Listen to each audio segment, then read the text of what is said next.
Kids are being taught that the color of their skin defines them again. And if they look a certain way, they're an oppressor. From colleges to corporations to our culture, people are making money and gaining power by pretending we haven't made any progress at all, by doubling down on the divisions we've worked so hard to heal. You know this stuff is wrong.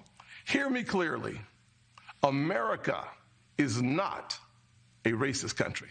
Okay, the man is being slammed for saying America is not a racist country. Camus Bell says, it depends on how you define racism. Here's how he defines racism. I define that as a country that is built on racism. So yes, I believe America is a racist country because it literally is built on and runs on racism. I don't know how either one of them are defining racist country. I would have to talk to them about it, but I think until we actually are all defining terms the same way, like we're defining defund the police in this episode, it's not a conversation that we can really have. America is built on racism and runs on racism. It's sort of the petrol of America, the fuel of America. So his definition of racism is America was built on racism and is run on racism, whatever the hell that means. And the definition given by this gentleman in the Washington Post, quote, it means that we have systems and institutions, referring to systemic racism. It means we have systems and institutions that produce racially disparate outcomes regardless of the intentions of the people who work within them, end of quote. So if every cop is devoid of racism, but the cops pull over more blacks than they do whites, that's systemic racism. Even if the cops aren't racist, because the outcomes are different.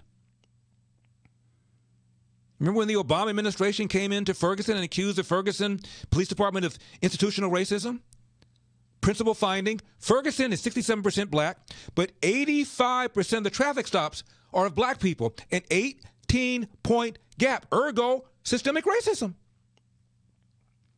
And the Ferguson PD only had, out of 50 officers, about 3 or 4 black. Now, New York City is 25% black, right? What percentage of the traffic stops are black people? 55%. That's a 30-point gap. But the NYPD is majority minority. So how is it that this NYPD police force that's majority minority has a bigger gap between the percentage of blacks in the city and the percentage of blacks who are those who are pulled over in traffic stops, a bigger gap with a racially diverse PD, but the Obama administration didn't accuse the NYPD of systemic racism?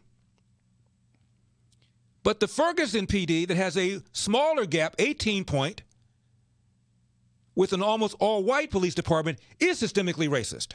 Can you please help me out over here? I'm beginning to think math is racist. Regardless of the intentions of the people who work within them. So we're always going to be racist. Camus Bell says, I believe America is racist because it was founded on racism and is still run on racism. Was it run on racism when Obama was president? And did it go back to racism when Trump became president? Of the 700 counties that voted for Obama twice, 2008, 2012, 200 of them switched to vote for Trump in 2016. Now, when did they become racist? Were they bitten by a racist radioactive spider? Again, the percentage of blacks who oppose interracial marriages is actually higher than the percentage of whites who do. And the percentage of whites who do is small. I'm Larry Elder.